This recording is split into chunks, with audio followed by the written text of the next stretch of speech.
Hey everybody, hope you're doing well today. So in this video, I wanted to talk about the demo I did for Soundiron's Hyperion Strings. And you can see there's actually not that many tracks. It's only 11 tracks. And this just goes to show that you can get a good result without, 200, 300 tracks, especially for orchestral music. But this is more of a detective kind of thing. It's more sneaky, jazzy in a way. So if you haven't listened to the demo yet, there's a link in the description box below linking you to that. So you can listen to that first and then come back and then we'll talk about exactly what went into it. So the top four tracks here are from Hyperion Strings. And I decided to use solely their pizzicato patch for the top three. So for the cello, actually here, let me just play a little bit of their pizzicatos.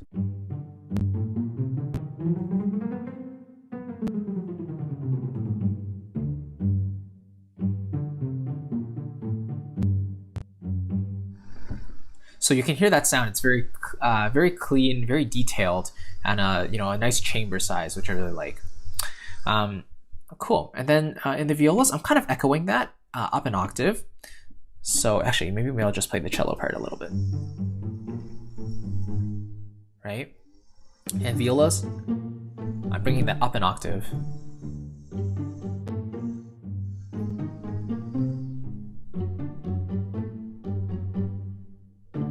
Right? And now the violas are doing a harmonic pizzicato, so it's still playing the same rhythm, except it's playing harmonically. And then the bass pizzicato is basically playing similar to what the cello's playing, but just an octave lower, so super low for that support there. And then for the ensemble track here, I have some sustains, so. Right? Sorry, that cut off there, but it's overloading because of the screen recording. And then I'm layering that at the same time with the big band chords from Swing. This is from Project Sam. So this gives this chord a little bit of emphasis. Ah, come on. And then the second one there. Right, so you get the idea. I need a new computer soon. And then some finger snaps from Swing as well. Right, just classic. It gives it that little dance type of feeling to it, which is really nice. And then here I have a jazz drum track. So I chose a loop from the Swing library, and it just sounds like this.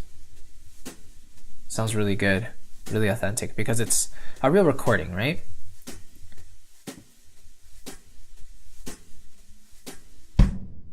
And I end with that nice kick at the very end, just to give it a nice finish.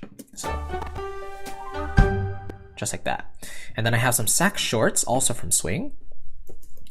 And these sound very good actually. So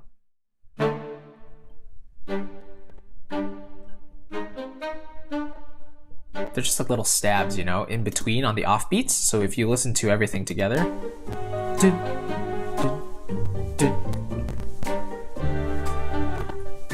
kind of like that. And then I have a piano track. This piano's from Swing More, and this piano's awesome. I think I use a Swing piano, and it's perfect as a background piano. So if we just listen to it.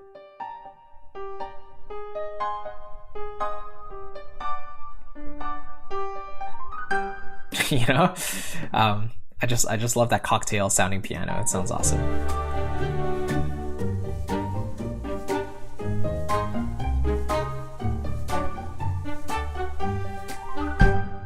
I just thought if you do the little harmonic scale at the very top, it kind of adds that mystery and a little bit of fantasy to it. So that's why I put that in there. And then finally, I have the room tone from Cinesamples, and it's a free download. I'm not sure if it's up anymore, but I keep it going throughout, essentially as a way to make it feel like it's a real band playing together. So you actually if I turn this up, let's see if you can hear the room tone. So can you hear it? It's like very subtle, right? But you can hear the sound of the room, right?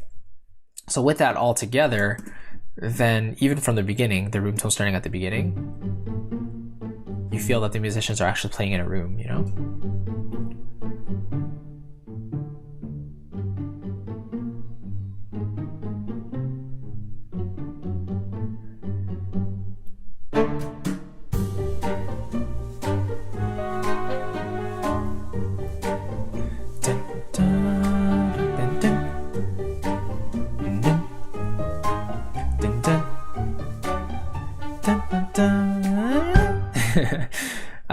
And then finally, for the processing, it's quite simple. I just put on a compressor just to catch the peaks of anything that was, you know, coming over too much. I think at the very end, see a little bit there, just compressed a tiny bit because I felt it was jumping up too much. And then I did a group bus for the strings. And in the previous mixing video I did for A New Beginning, I talked about this, you know, making a group bus for your strings. And then I put a reverb on it because without the reverb, it sounds like this. And you can hear how dry that is, right? So it's perfect for adding your own reverb in, and it sounds like this. Then it actually feels like, you know, they're being played in a larger studio or a larger room. And you can see I have a hollow room on a lot of these tracks here, just to keep them, again, consistent, the overall tone, and putting them on in the same room. A couple EQ tracks on the strings as well. Just wanted to take out the low end and kind of notch up a little bit of the body in the basses. You can see there I took out a lot of the high end as well because I felt it was taking up too much room. The viola is kind of a standard thing here, so take out the very lows, notch out a bit of the boxiness in the middle, and then push up around 5K just to get a bit of that bite in the strings and in the pluck of the pizzicato. And the ensemble sustains are actually really nice as well.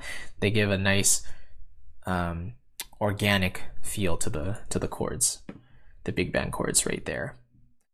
So yeah, I mean this track is all Hyperion strings and swing more for the piano.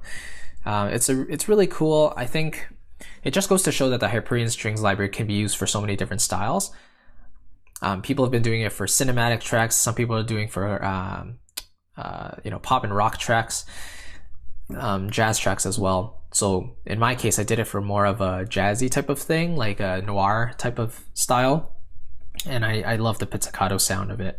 I think all of them sound pretty good, but the shorts especially, like these pizzicato ones, and the decrescendo and the crescendo. Let me just actually pull it up and you can see.